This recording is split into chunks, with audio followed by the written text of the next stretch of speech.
Vamos lá. Sim.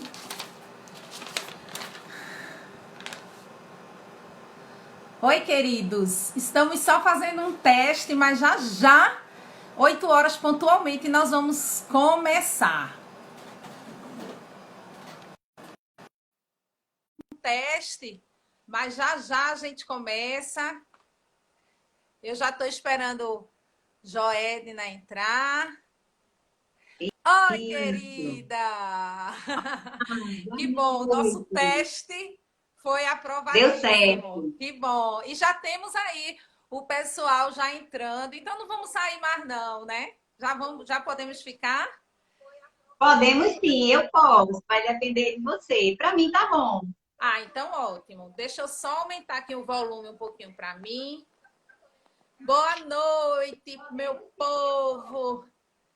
Que bom mais uma vez estarmos juntos e hoje numa noite muito especial, né? Nós iremos conversar com a pessoa que entende do assunto para nos informar, né? Trazer informações importantes que com certeza vão nos ajudar e a gente vai lhe explorar bem muito, viu, Joedna? Não tenha dúvida Certo.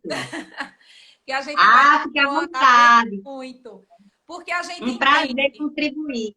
Estar a gente aqui. entende que isso é uma oportunidade realmente muito rica, né, de estarmos compartilhando informações e principalmente como igreja do Senhor Jesus Cristo, né, que a gente possa fazer também esse trabalho, né, social de Isso. informação, de estar levando conhecimento técnico para as pessoas que muitas vezes, né, estão nos abordando.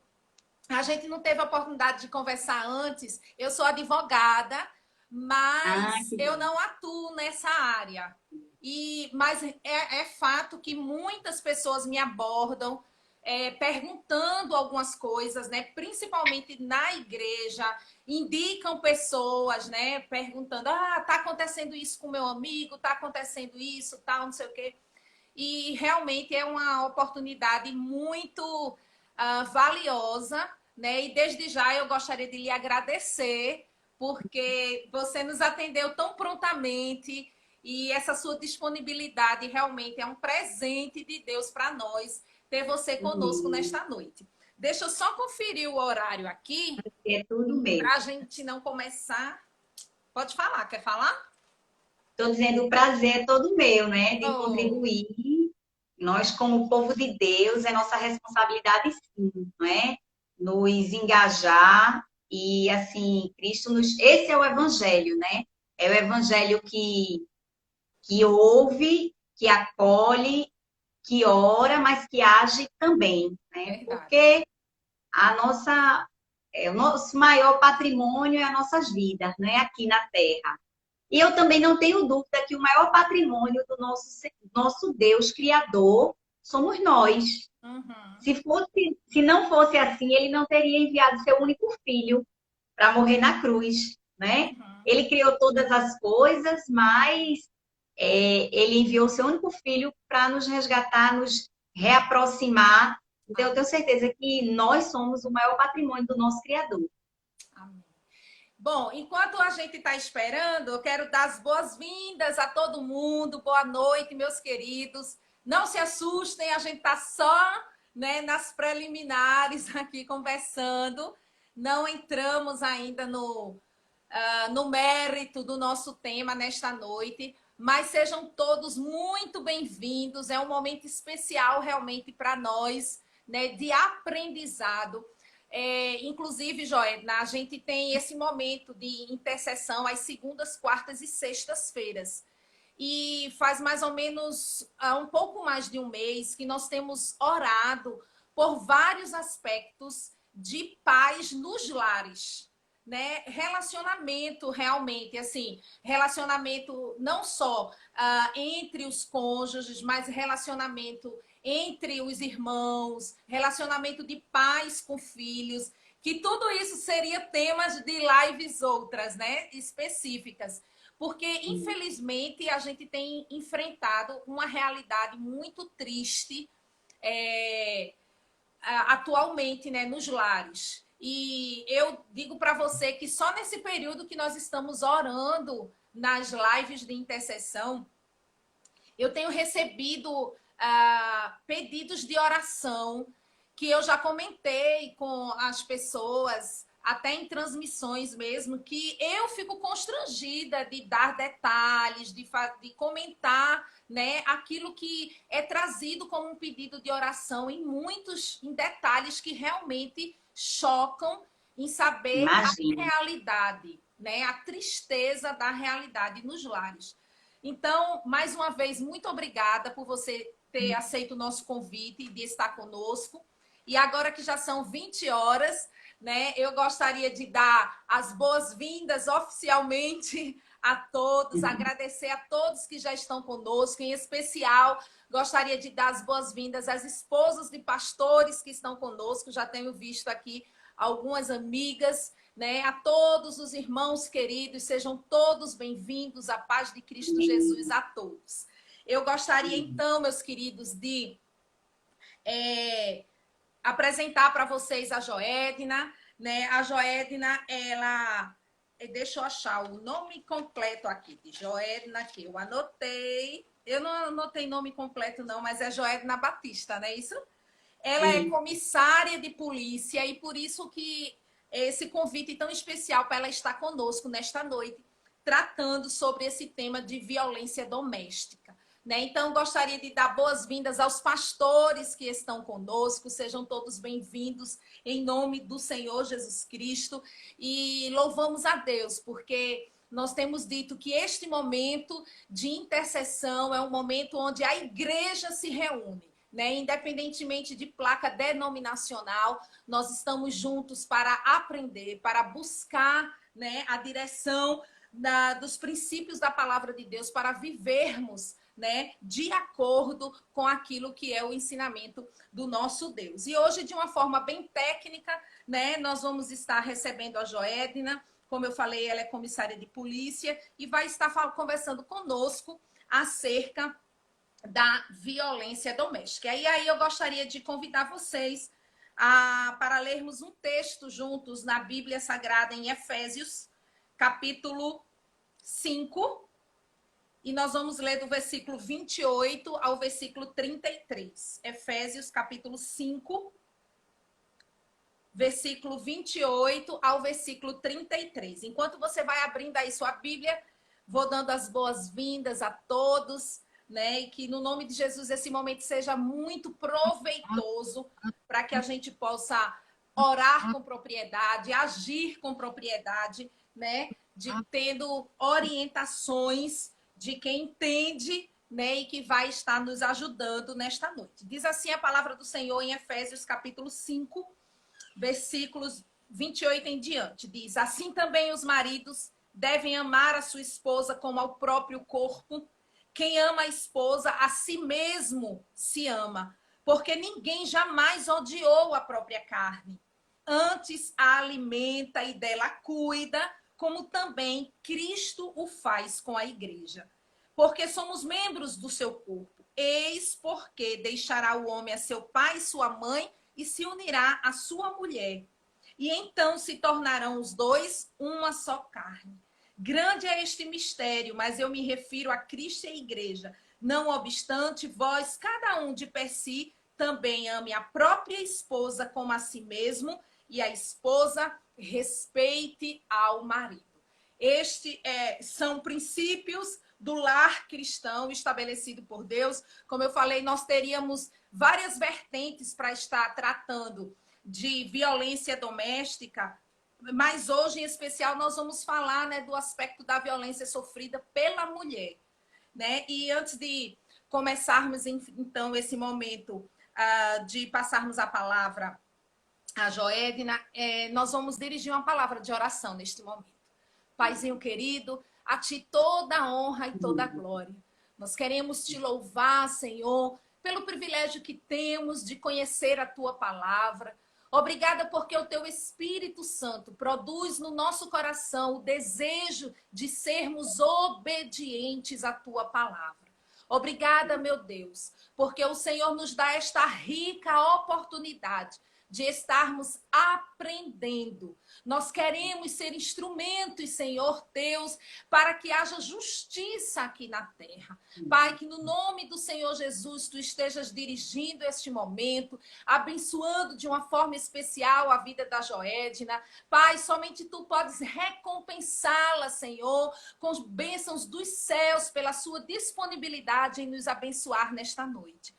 Pai, que no nome do Senhor Jesus, tu possas estar ministrando em cada coração e que possamos, Pai, estar de coração aberto para aprendermos nesta noite, em nome do Senhor Jesus Cristo.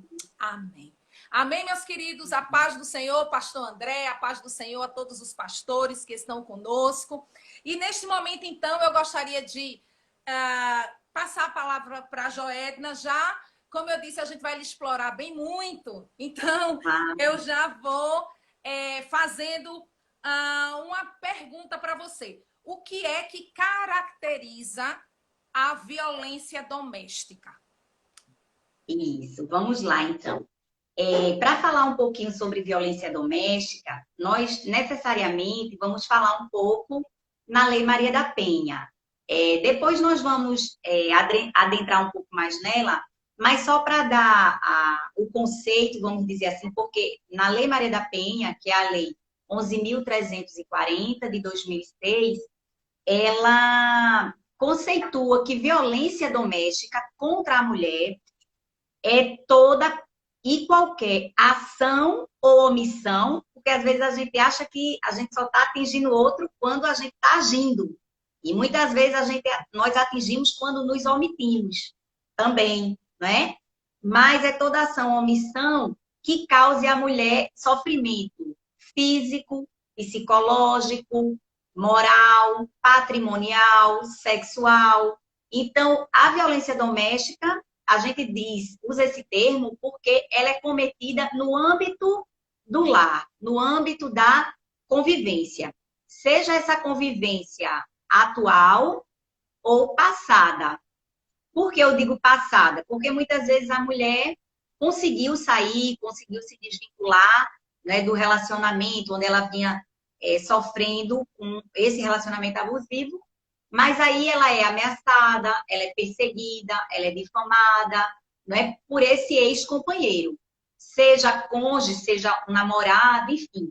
E como houve essa relação de convívio, né, às vezes não necessariamente precisa morar junto, mas essa relação de convivência, de afetividade, caracteriza, enquadra essa mulher numa situação de violência doméstica familiar. Então, palavras, ameaças, dano moral, quando eu lanço a essa mulher palavras pejorativas, de difamação, de injúria, de calúnia, e daí, né, depois, geralmente a violência física já é um último estágio, né, depois de uma série de violências. E aí temos também a violência psicológica, não é, que a gente vai falar um pouquinho também. Então, assim, a grosso modo, toda violência, qualquer situação que cause lesão ou sofrimento emocional, psicológico ou físico, né, ou moral a essa mulher é caracterizada como violência doméstica. Ok. A minha pergunta é o seguinte: tem diferença entre índices e de classes sociais? Violência doméstica é uma realidade em várias classes sociais, ou a gente pode dizer que há uma específica? Não, não. Ela acontece em toda e qualquer classe social. Muitas vezes nós até temos uma falsa ideia de que algumas pessoas, por serem mais esclarecidas do ponto de vista intelectual, por terem tido mais acesso a estudar, a ter uma formação, a ter uma escolaridade maior, né, uma formação acadêmica, e aí nós acreditamos que essa violência não chega a pessoas assim, mas ela chega também, tanto no perfil da vítima, da mulher que apesar de ter autonomia financeira, apesar de ter conhecimento mais intelectual, acadêmico e tudo, ela também é vítima, né? Porque aí começa com a dependência emocional e afetiva, como também, às vezes, o homem, que tem todo esse arcabouço intelectual e financeiro, também é agressor. Na verdade, nas pessoas mais, como podemos dizer assim, com baixa escolaridade ou com uma situação econômica mais fragilizada, às vezes essas pessoas até denunciam mais, entende? E as pessoas, às vezes, de uma classe social mais diferenciada, vamos usar esse termo, às vezes tem a vergonha, tem o constrangimento, às vezes tem o medo também em relação a como vai ficar essas finanças, enfim. São uma série de amarras, né, que vão deixando a mulher naquela situação de violência. Então, assim, a gente não pode dizer que nas classes mais financeiramente mais frágeis tem mais casos de violência doméstica do que nas outras. O que, na verdade, a gente tem é mais registro. Na verdade, as pessoas, às vezes, mais humildes, vamos usar assim esse termo, elas falam mais. Entendi. Foi interessante porque eu quero até fazer um parêntese aqui, pessoal. Se vocês quiserem fazer perguntas, vocês já podem estar mandando essas perguntas, né? E aí eu vou estar. No final, a gente vai deixar um espaço para as perguntas. Mas eu digo que foi interessante que quando a gente começou a divulgar, né, esse nosso momento, eu coloquei assim, que se quem quisesse já poderia fazer perguntas, e as perguntas já começaram a chegar. E uma das primeiras perguntas que eu recebi foi, inclusive comentado por mais de uma pessoa em separado, mas qual é a realidade de violência doméstica entre cristãos? As famílias nas igrejas passam por isso também? Infelizmente, sim. Infelizmente, passam por isso também. E, na verdade, essa oportunidade desse diálogo ele é muito importante por isso, para a gente falar que nas igrejas também acontecem e encorajar essas pessoas que passam por isso a saírem dessa situação, a buscarem ajuda, né? O objetivo é encorajar também, né? E às vezes você não passa, mas você pode conhecer alguém que esteja passando e você ser encorajado a ajudar. E assim, como eu lhe disse, muitas vezes não há o registro, a formalização. Não significa que não acontece, né? Muitas vezes as pessoas, por constrangimentos, por questões religiosas, acham que vai estar, não, eu vou estar trazendo escândalo para a minha igreja, para o evangelho, e aí eu não vou denunciar, enfim. Mas quando a gente, Deus, ele planejou a família, sabemos disso, o projeto de Deus é a família, mas uma família sadia, uma família conforme a vontade dele. E eu não tenho dúvida, né, diante do amor de Deus por nós, certamente todos nós experimentamos em nossas vidas situações de onde nós comprovamos, né, o cuidado de Deus conosco, mas a maior prova de amor foi a entrega de Jesus Cristo, né, o Filho de Deus. Então, se ele nem a seu próprio filho poupou por amor a nós, certamente Deus ele se preocupa, ele se importa com o nosso bem-estar emocional, psicológico, né? Espiritual também. Mas muitas vezes existe a vergonha, existe o constrangimento, como eu já disse. Mas que acontece, acontece sim. Infelizmente acontece. E eu acredito que no caso dos lares cristãos, como em outras situações também, mas a nossa fala agora é direcionada aos lares cristãos, muito comum é a violência psicológica, que é aquela que não deixa marcas visíveis, né? Porque a agressão física, ela deixa marca no corpo. E a agressão psicológica, não. A violência psicológica, não. Ela não deixa marca visível. E o que caracterizaria, por exemplo, a violência psicológica?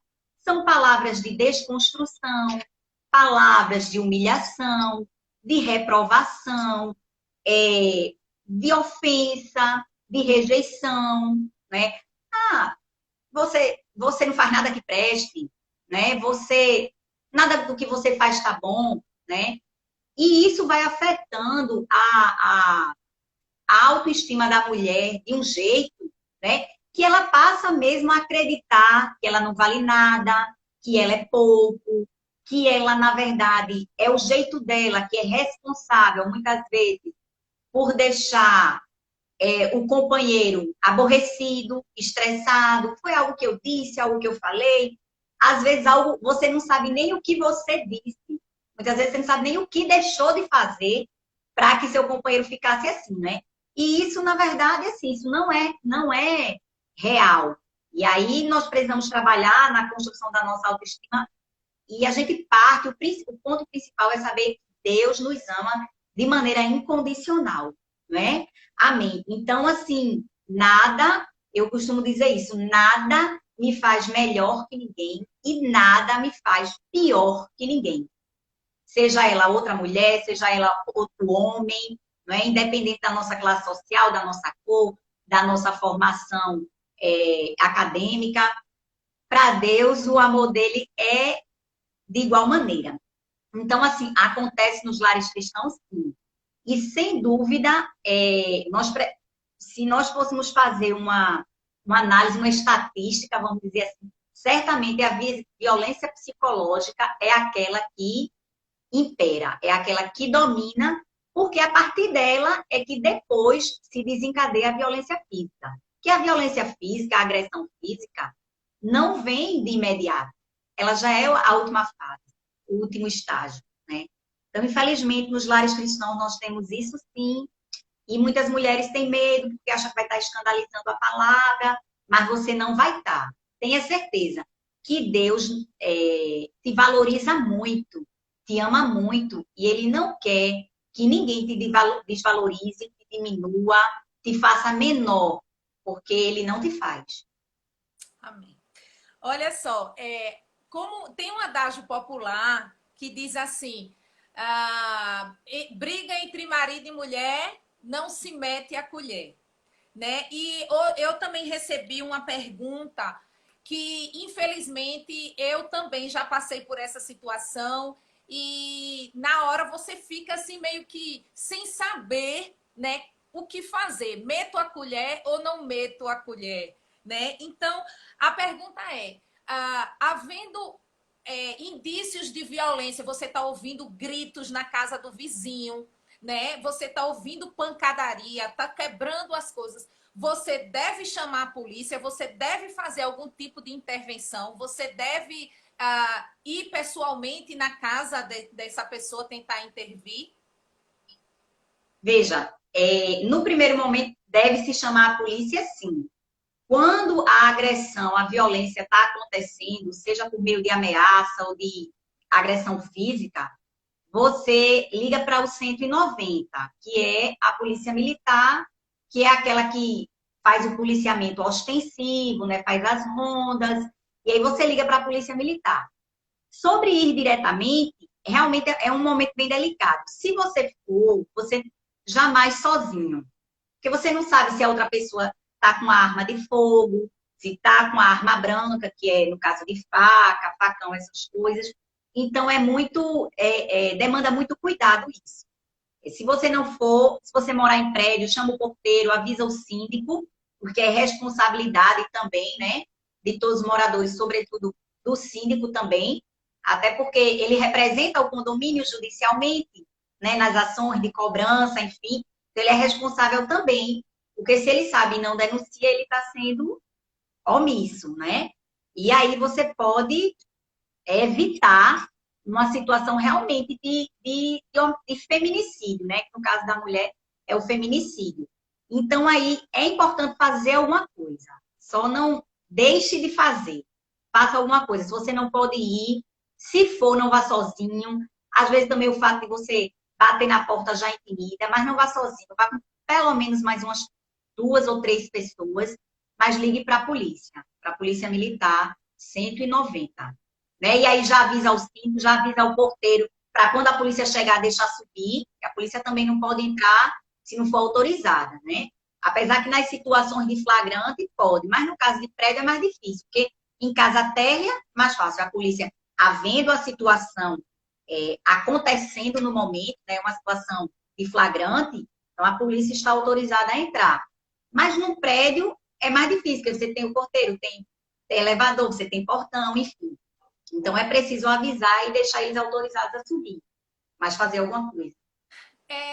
Várias pessoas também mandaram perguntas no mesmo sentido, que é sobre a questão da reincidência, porque isso gera até um certo receio nosso em meter a colher, como diz a expressão, porque muitas vezes há aquela confusão no momento, não é isso? A mulher até apanha, tal, aquela coisa, mas ela resolve permanecer, né? E é isso que eu quero saber de você. É realmente comum essa questão da reincidência, né? Como a gente se mesmo a gente sabendo que é um caso de reincidência, que é só aquele momento, a gente deve também tentar interferir de alguma forma. Veja, essa questão da reincidência ela é muito comum mesmo. Inclusive, quando eu trabalhei numa delegacia de polícia no interior, né, há alguns anos atrás, porque no interior nós não temos delegacia especializada de atendimento à mulher, como nós temos aqui em Recife e na região metropolitana. Algumas cidades do interior já têm também, como Petrolina, Caruaru, Afogados da Ingazeira, Garanhuns, já temos. Mas são cidades mais polo. As cidades menores não têm delegacia especializada, mas a delegacia do município, ela absorve todo e qualquer tipo de ocorrência, inclusive de violência doméstica. Quando eu trabalhei alguns anos atrás numa delegacia no interior, era muito comum a mulher chegar vítima de violência, a polícia militar trazia, a gente fazia todo o procedimento, ele era autuado em flagrante, e depois, quando ia lá para o judiciário, né, que aí vai entrar no momento da ação processual, ela desistia. Ela desistia, voltava atrás, e aí passava um tempo, depois de um tempo, algumas semanas ou poucos meses, voltava novamente aquela mesma mulher, com aquele mesmo agressor, para a polícia fazer novamente um procedimento policial. Em razão disso, né, porque estava havendo muita desistência, vamos usar esse termo assim, fica mais didático,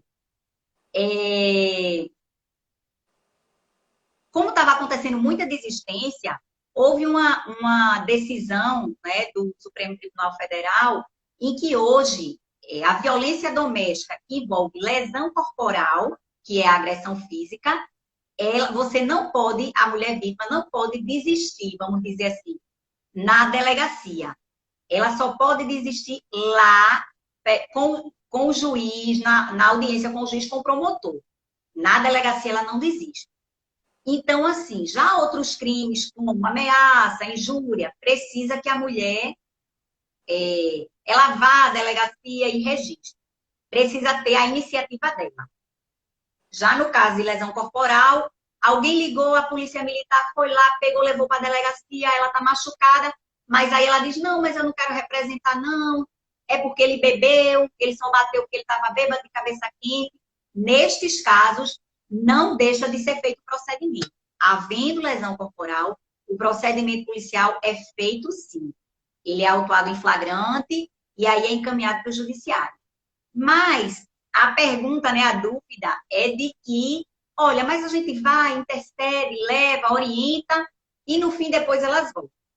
Na verdade, nós precisamos entender por que muitas vezes a mulher volta, né? Às vezes nós até acabamos julgando um pouco. Ah, gosta de apanhar, tá com ele porque gosta, gosta de apanhar. Às vezes, meus queridos e queridas, né, que estão assistindo, existe a dependência econômica, né? Às vezes ela não trabalha, tem filho, a própria família diz, ei, não venha não, porque a gente não tem como lhe absorver aqui em casa não. Como é que a gente vai ficar com você e seus filhos? Por isso que a importância da família é fundamental nesse acolhimento da mulher que é vítima de violência doméstica. Porque, assim, mais importante é a saúde, né? Física e emocional. As outras coisas se organizam. Estamos vivendo um período de pandemia que está todo mundo em casa sem poder sair e estamos seguindo, né? Deus vai no controle. Em outros casos, existe uma dependência afetiva, emocional mesmo, que não se, que você racionalmente, quando você olha, como isso se explica? A pessoa é agredida, apanha e fica ali, né? E uma coisa também que é interessante observar é que quem está na situação de violência doméstica, a mulher que está nessa situação, raramente ela percebe que está vivendo uma situação de violência. Né? Tem até, a gente costuma dizer que quem está de fora da situação enxerga melhor, não é? Então, ela já vem numa situação, muitas vezes, de violência emocional e psicológica que se estende por, muitas vezes, anos, se estende por anos, até que chega à violência física. E aí ela acaba pensando, não, mas foi só um momento, foi um estresse. Quando a mulher vem denunciar, é porque a situação já está se estendendo há muito e muito tempo, né? Então, assim, é um risco, na verdade, que se corre de você pegar alguém, ajudar, socorrer e, de repente, essa pessoa voltar, né? Vamos dizer, acontece. Mas nós precisamos fazer a nossa parte. É feito alguém que, por exemplo, às vezes tem algum vício, seja em drogas ilícitas, seja no álcool, e aí você tenta ajudar, você tenta levar para clínicas de tratamento e depois a pessoa regride, reincide. Mas assim, você não pode desistir. Né? O ser humano tem isso. Imagine se Deus desistisse de nós. Quantas vezes nós nos arrependemos, eu não vou fazer novamente. A gente passa um tempinho, aí quando vê, escorrega outra vez. E às vezes não escorrega naquele ponto, escorrega em outro. Só mudou aonde escorregou, né? Mas escorregou. E Deus está sempre nos acolhendo. Então, assim, infelizmente é um risco que se corre, de repente, poxa, eu ajudei, eu orientei, eu levei para procurar um acompanhamento psicológico, levei na delegacia e no fim voltou. Mas você fez a sua parte. Naquele momento, você fez a sua parte. E pode ter certeza que para alguém você vai fazer muita diferença. Você pode estar salvando uma pessoa literalmente da morte. Joedina, eu queria falar com você um pouco sobre a questão da Lei Maria da Penha. Né? Chegou-nos uma pergunta aqui sobre a aplicação da Lei Maria da Penha. A Lei Maria da Penha, ela é aplicada apenas para mulheres ou em outras relações familiares? Ela pode ser aplicada em outras relações familiares, desde que a vítima seja mulher. Por exemplo, uma agressão de um filho com a mãe, se deu no âmbito de violência doméstica. De uma irmã, de um irmão com uma irmã, de um cunhado com uma cunhada, de um primo com a prima, desde que more juntos, de um tio com uma sobrinha, né? Havendo a relação de coabitação, de convivência, de afetividade, nós podemos caracterizar que se enquadra também na violência doméstica, desde que a vítima seja mulher. Já existem alguns entendimentos aí, jurisprudenciais, são questões mais jurídicas, que já existem alguns entendimentos de que essa lei pode ser aplicada também no caso de violência entre sogra e nora, nora e sogra, também, entende? Mas assim, a grosso modo, via de regra, é para proteger a mulher no âmbito da violência doméstica. Então, não precisa ser só cônjuge, companheiro, com relação conjugal. Pode ser primo com prima, tio com sobrinha, irmão com irmã, cunhado com irmã. Contanto que seja na relação familiar. Então, no caso, já vi que Leila já viu. Leila perguntou se o agressor necessariamente tem que ser um homem, não, né? Pelo que você falou. Isso, pode ser também, sim, a mulher. Pode ser, porque está havendo uma relação de convivência, né? e a mulher ali está sendo agredida no âmbito doméstico. Então, ela também se aplica, porque no caso, no direito, a gente sabe que o juiz vai analisar muito o caso concreto. No caso da delegacia, que geralmente é a primeira porta de entrada, né, desses tipos de crime, o delegado pode sim, né, ao chegar àquela situação na delegacia, ele entender que se trata de um quadro de violência doméstica, porque há ali uma relação de convivência, e aí ele aplicar, sim, a proteção da Lei Maria da Penha. Outra pergunta é em relação à efetividade das medidas protetivas. Né? A gente vê muita coisa assim, comentários pejorativos, né? Não adianta nada, pede uma medida protetiva, sai no papel, mas na prática, né, não funciona. Eu queria saber como é, né, esse trâmite se eu sou vítima de violência doméstica, eu chego numa delegacia da mulher e peço uma medida protetiva. Qual é o trâmite e o que é que significa ter uma medida protetiva? Certo, vamos lá. Então, assim, a Lei Maria da Penha, fazer só um comentáriozinho antes de chegar aí na sua pergunta.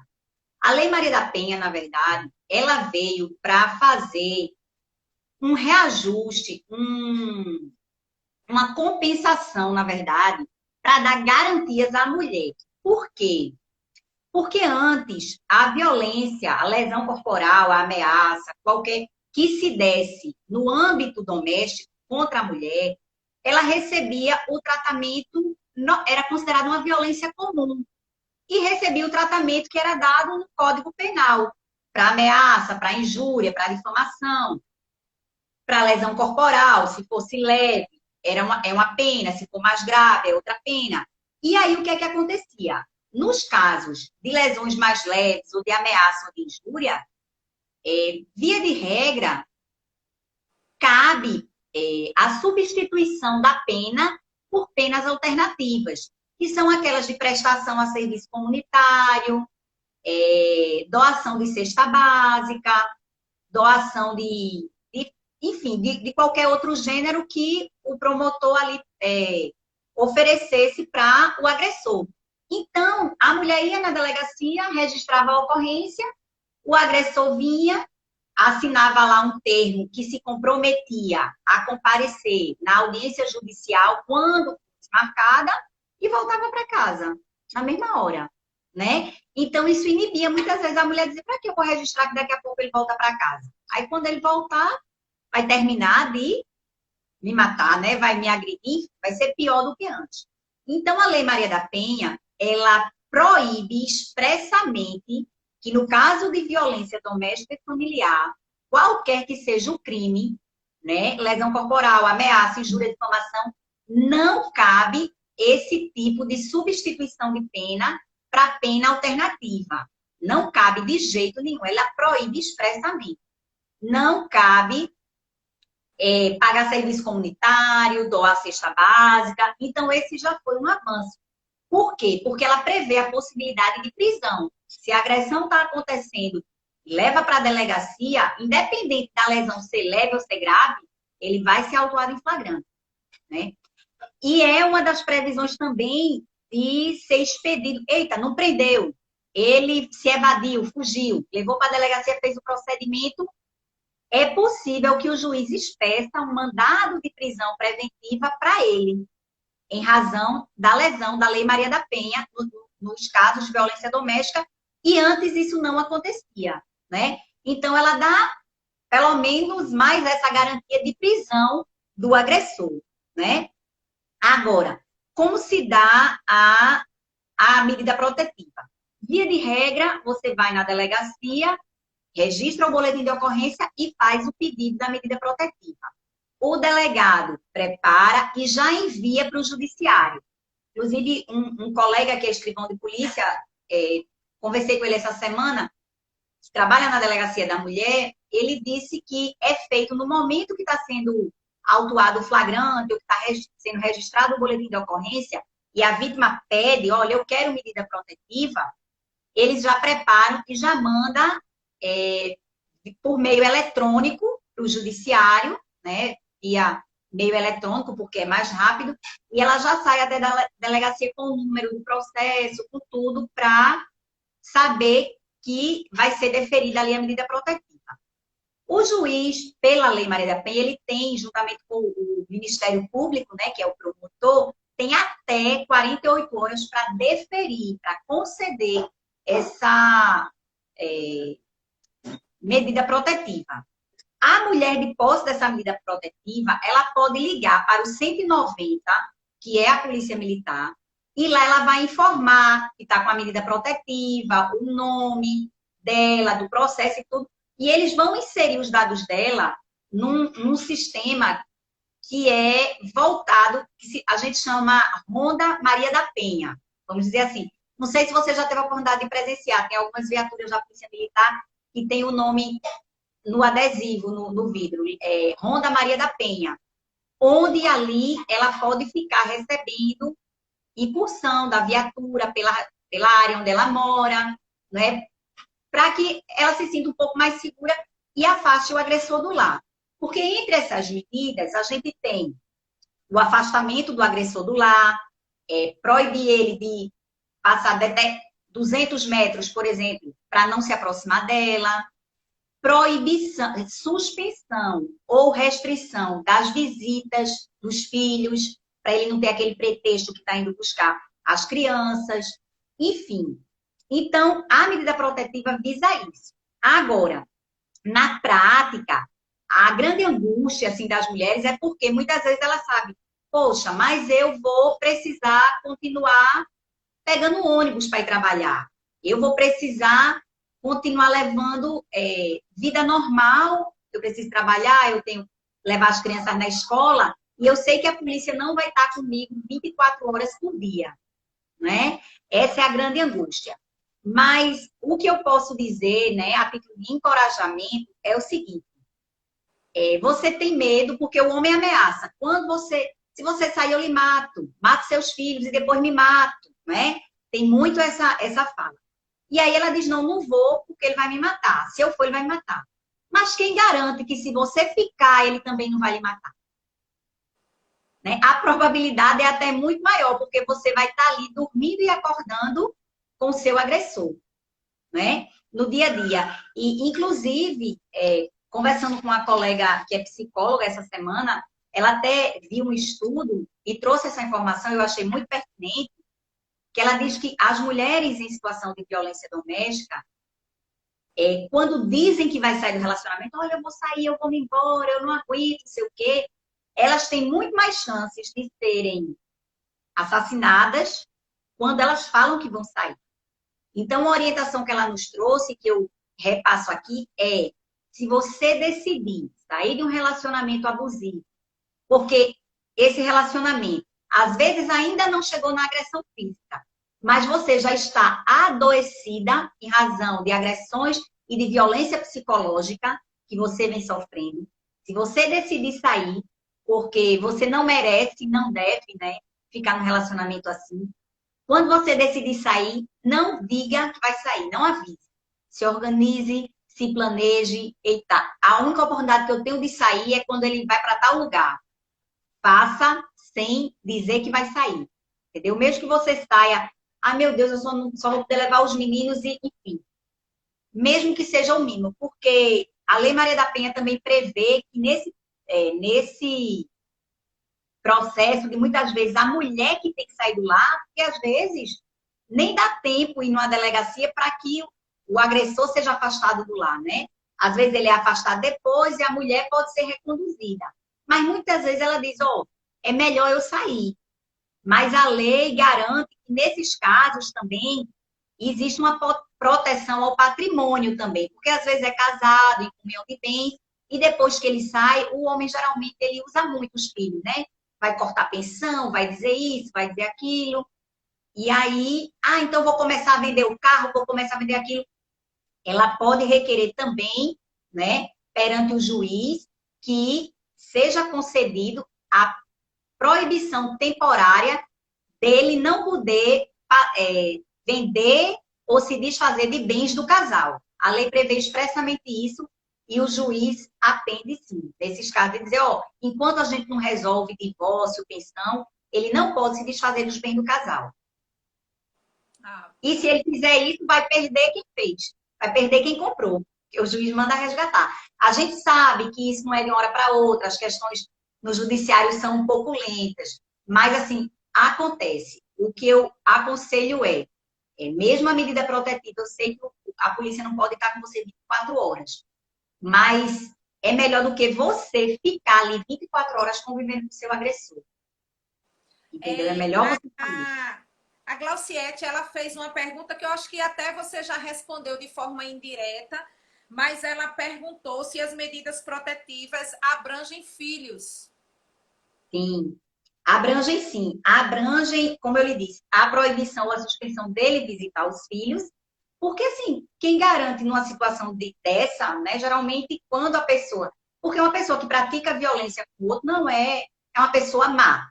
Às vezes é questão de doença psicológica, mas muitas vezes não é doença, não, é maldade. Entendeu? É maldade. E aí, porque nós mulheres temos muito também esse instinto, né, de achar, não, ele estava nervoso, ele é doente, ele precisa da minha ajuda. E você acha que você ficando, é você que vai tirar do fundo do poço a pessoa, né? E não é bem assim. Você pode apoiar, orientar, levar no médico, acompanhar, orar. Mas às vezes a pessoa acha que aquele padrão dela é normal. Porque muitas vezes vivenciou isso no seu lar, né? Do pai batendo na mãe, enfim, e vai reproduzir esses comportamentos, né? E na cabeça dele, não. Não foi nada demais, não, né? Então, aí, se a pessoa precisou sair, ou o agressor precisou ser afastado, os filhos também vai ser um, digamos assim, muitas vezes ele usa o filho, né, para atingir a mãe, para chegar na mãe. Então, ela pode pedir, sim, a restrição ou a suspensão das visitas aos filhos menores. Inclusive, o juiz pode obrigar também, pelo menos está previsto na lei, que ele continue pagando pensão alimentícia, se assim for o caso, for possível. Então, assim, essa medida protetiva abrange os filhos também. Eu sugiro depois, só a título de informação, depois, por curiosidade, botem lá no Google, Lei Maria da Penha, porque ela é muito legal. E a linguagem dela é muito acessível. Não é uma lei extensa e a linguagem dela é bem acessível. Que ela fala especificamente das medidas protetivas, que é bem interessante as mulheres terem conhecimento para si e para ajudar outras pessoas. Pegando esse gancho de ajudar outras pessoas, a pergunta é: pode ser feita denúncia anônima? Sim, pode sim. Você pode ligar para o 180, que é um programa de denúncia anônima do governo federal, certo? Que às vezes você sabe do seu vizinho, de alguém, e você não quer falar diretamente, né? Você não quer dar seu nome. Mas aí você pode ligar para o 180, que é um serviço do governo federal, e fazer a denúncia da violência doméstica, sim.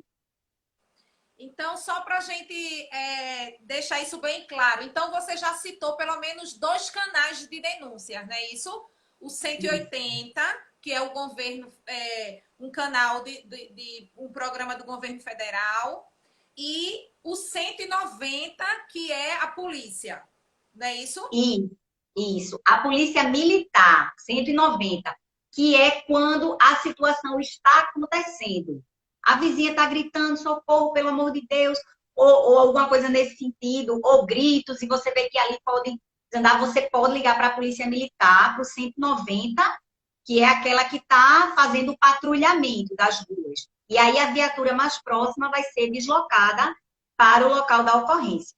O 180 é como se fosse um disque denúncia, você garante o sigilo da sua identidade, é do governo federal, mas eles encaminham, né, para os serviços de proteção à mulher nos estados, né? Eu acho importante falar também do Centro de Referência Clarice Lispector. No caso, aqui em Recife, é na página da Prefeitura do Recife, é como se fosse um tipo de abrigo, e eles têm um número de 0800, que funciona aqui, vai ajudar também nessas denúncias e vai ajudar em orientações. Eu não sei te dizer, eu não pesquisei no site da Prefeitura de Jaboatão se há algum serviço nesse sentido, mas certamente deve ter a Secretaria da Mulher do município. E aí eles devem ter também algum disque de denúncia, algum telefone para buscar orientação, né? Muitas vezes, quando a mulher se faz necessário tirar ela do lar, tem as casas-abrigo, né? Que são mantidas em sigilo, né? Na hora que ela está na delegacia, ela solicita, ó, eu não tenho condições de voltar para minha casa, eu não tenho para onde ir agora, minha família é do interior, por exemplo, eu preciso ir para um abrigo. No caso da Delegacia da Mulher, aqui do município de Recife, eles têm esse canal, né, com abrigo para mulheres, e assim, eles fazem esse contato e algum representante do abrigo eles fazem um canal, vamos dizer assim, a delegacia. Mas o representante do abrigo faz o contato direto com a vítima para encaminhar ela para o abrigo, mas nem a polícia sabe onde fica, onde está localizado, entendeu? A casa-abrigo. Porque às vezes você tem aquela unidade de atendimento, mas o abrigo não é ali, já é em outro lugar que garanta, né, o sigilo da vítima.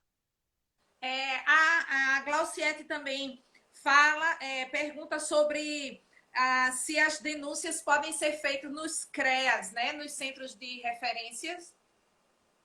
Sim, sim. Tem o CRAS, né, também, que é de assistência social, sim. Em qualquer lugar você pode fazer denúncia, né? Você pode buscar ajuda. Se o caminho mais próximo para você é o CRAS da sua cidade, é o PSF do seu bairro, você vai lá. Mas, assim, para que se faça um procedimento policial e inicie a medida protetiva, é necessário a delegacia, ir à delegacia. Porque, assim, vai ter mais efetividade, vamos dizer assim, do que você pode até no primeiro momento, às vezes para se encorajar, você está na dúvida, denuncio, não denuncio, às vezes você vai no CRAS, você vai conversar com algum psicóloga, com algum assistente social, para se orientar e às vezes para se encorajar. Mas decidindo fazer a denúncia, é necessário ir à delegacia. A Nalva pergunta se também violência de nora com sogra idosa pode ser denunciada neste canal 180. Sim, sim, sim, né? Sobretudo porque a pessoa idosa também é grupo vulnerável. Crianças, adolescentes, deficientes, pessoas, né, pessoas com deficiência e idosos, eles são grupos vulneráveis, né? Pode, inclusive, ser expedido mandado de prisão, dependendo da situação. E se não houver uma delegacia especializada de atendimento ao idoso no seu município, qualquer delegacia absorve essa denúncia, esse boletim de ocorrência. Pode sim. A Leila está perguntando, essa denúncia segue como crime condicionado e incondicionado à representação do Ministério Público ou pode ser independente da vontade da vítima, a investigação? Pronto. Leila, né, que perguntou, foi Leila? Leila, veja só, nos casos de ameaça, difamação, calúnia e injúria, é preciso a representação da vítima. É o que a gente chama, e você deve saber, né, pela pergunta que você fez, é o que nós chamamos de ação condicionada à representação da vítima. Ameaça, difamação, calúnia e injúria. É condicionada à representação da vítima. A ação que é incondicionada, né, ação pública incondicionada, é quando ocorre lesão corporal, seja ela leve ou grave. Porque o Código Penal, por exemplo, ele diz que determinada lesão é leve, outra é grave, outra é gravíssima. Por exemplo, pelo Código Penal, uma lesão que deixa marcas, por exemplo, de um murro, não estou dizendo que é menos importante, mas, por exemplo, uma lesão que deixa um murro é uma lesão leve. Uma lesão, por exemplo, que quebra o braço e você precisa fazer uma cirurgia e fica com o braço por mais de 30 dias imobilizado, é considerado grave. Então, o Código Penal faz essa diferença. No caso da Lei Maria da Penha, essa diferença não existe. Tanto faz ser uma lesão leve como grave, que ela é pública incondicionada. Então, o titular da ação penal é o Ministério Público, que é o promotor de justiça, a promotora, e aí, caso de flagrante ou de prisão preventiva, né? Porque o agressor às vezes foge, enfim. Então, assim, foi lesão corporal, não tem essa de ser leve ou ser grave. É ação pública incondicionada. Chegou na delegacia, mesmo que a mulher diga, não, eu não quero registrar, ele é um bom marido, é porque ele estava de cabeça quente, tinha bebido. Neste caso, vai ser feito procedimento policial independente da vontade da vítima. Poxa, o nosso tempo já está se esgotando, mas eu quero então fazer a última pergunta. Em relação, você falou aí a questão do recebimento, né, nas delegacias. A minha pergunta é: hoje, assim, mesmo não se tratando de delegacia da mulher, mas se chega uma mulher numa delegacia qualquer para fazer uma denúncia, há um preparo específico dos policiais, né, para receber esta mulher de uma forma acolhedora, porque a gente sabe que, assim, historicamente se tem um lado também muito pejorativo disso, né? Como até você já mencionou, essa daí gosta de apanhar, já veio aqui não sei quantas vezes, tal. Então, há hoje efetivamente essa conscientização nas delegacias em geral para esse acolhimento, no trabalho diferenciado de acolhimento das mulheres ao chegarem na delegacia?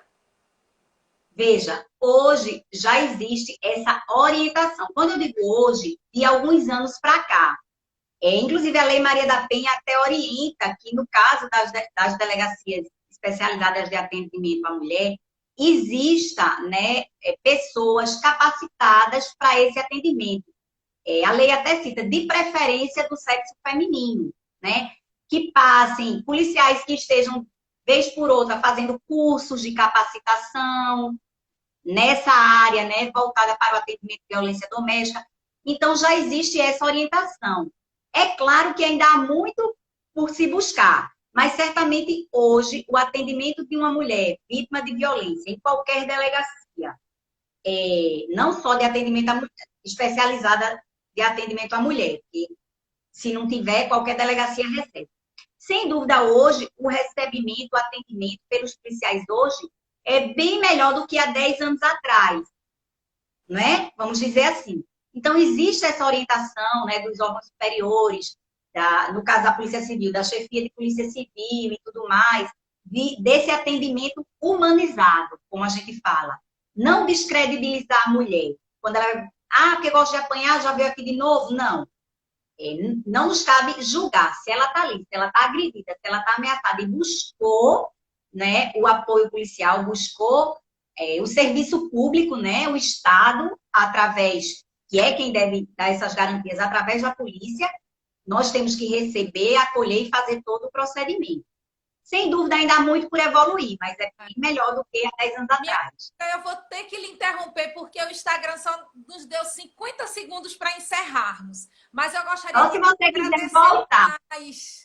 A gente vai marcar para voltar, porque realmente é um assunto muito importante. Você nos ajudou muito. Meus queridos, vamos cada vez mais estar comprometidos em orarmos e agirmos. Né? Eu vou precisar encerrar, porque senão a gente não vai conseguir salvar. Muita gente pedindo para salvar a live. Né? Então, um beijo, Deus abençoe. E com certeza a gente vai precisar de você mais vezes. Beijo, tá bom, obrigada. Beijo. Nada.